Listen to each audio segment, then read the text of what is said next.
The moment you start explaining yourself, you have already lost. Not because your explanation was wrong, or because the other person failed to understand you, but because the very act of explaining reveals something deeper about human nature, something most people never notice until it is too late. Think about the last time someone questioned a decision you made. Maybe it was a career move, a relationship, or a goal that nobody around you seemed to understand. What did you do? You explained, you justified, and you meticulously built your case.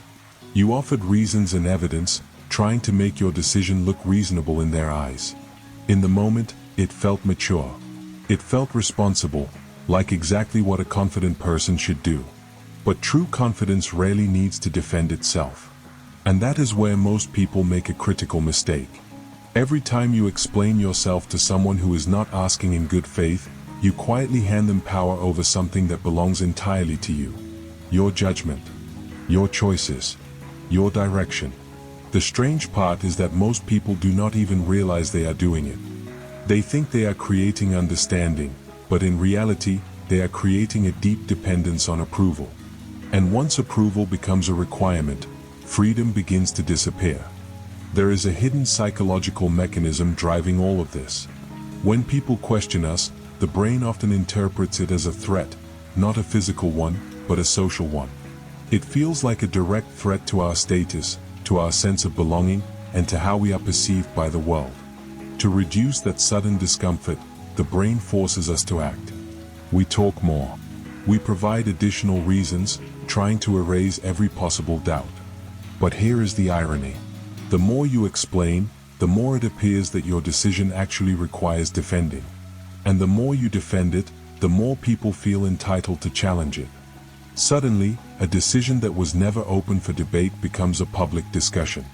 Most people believe that more explanation creates more respect. But in many situations, it does the exact opposite, because uncertainty attracts pressure.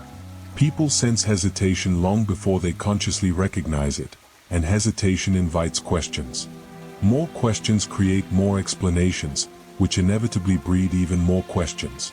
Before you know it, you are trapped in a conversation you never needed to have. Look around and you will see this pattern everywhere. The person who constantly defends every decision on social media often appears less confident than the person who simply lives their life. One is focused on earning approval. The other is focused on living according to their values. The person who endlessly defends every personal choice eventually trains others to expect a defense. And that expectation becomes a massive problem, because your decisions are no longer yours.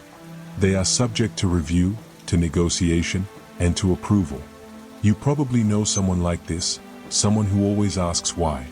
Not because they are curious or trying to understand, but because every explanation gives them another opening to influence your thinking. Your explanation becomes their leverage. Your words become tools they can use later. This is not paranoia. It is pattern recognition. The Stoics understood this pattern thousands of years ago. They knew that peace becomes impossible when your self-worth depends on other people's agreement. Marcus Aurelius understood this deeply. Despite ruling the most powerful empire in the world, he spent very little energy trying to control what the Roman court thought of him. Instead, he focused entirely on controlling himself, his thoughts, his actions, and his character. The only things that actually belonged to him. He understood a truth that most people never learn. If your choices are guided by principle, they do not require constant public approval. They require personal responsibility. And that is a completely different standard. Epictetus reached a similar conclusion from the exact opposite direction. He began life as a slave, with almost no external power. But he discovered something that could never be taken from him: his judgment, and his ability to choose his attitude toward any event. This became the foundation of one of Stoicism's most important ideas: the clear distinction between what is yours and what is not. Your effort, your values, and your decisions are yours. Other people's opinions, their interpretations, and their ultimate approval are not. The moment you confuse those categories, suffering begins. Seneca noticed the exact same problem. He observed how people spend enormous amounts of energy performing for audiences that are barely even paying attention. They rehearse conversations that will never happen, imagine criticism that never arrives, and lose sleep trying to craft the perfect explanations. Meanwhile, everyone else is simply busy thinking about their own lives, their own fears, and their own insecurities.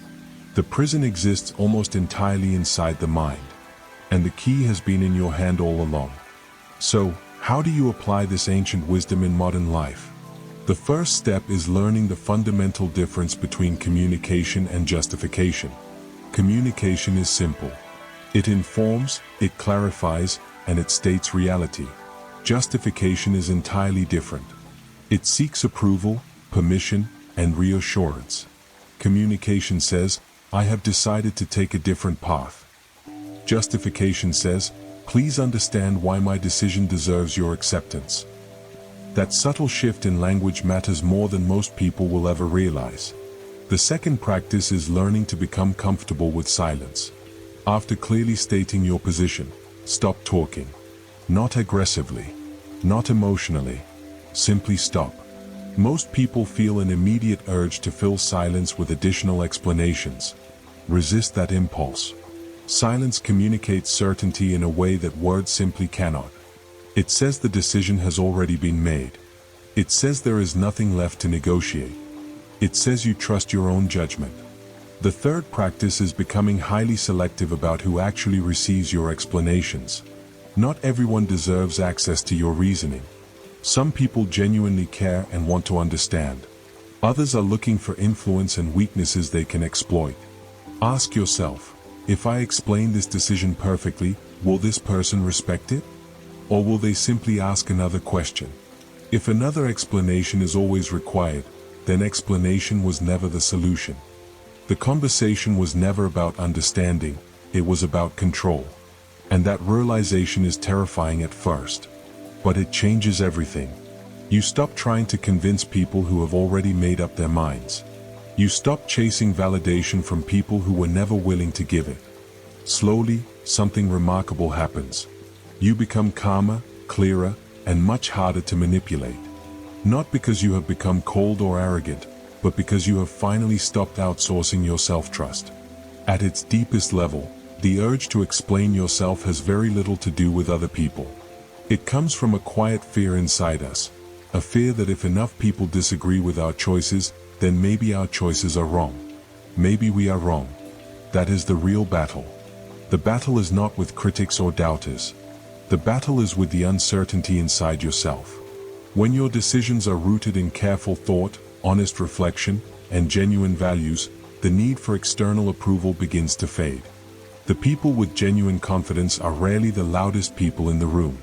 They rarely spend their lives defending every choice, or arguing with everyone who disagrees. Instead, they move quietly. They act deliberately. And they trust themselves enough to keep going without universal applause. They know what they value. They know exactly why they chose their path. And they have made peace with a simple, unshakable truth. The world does not owe them agreement, and they do not owe the world an explanation.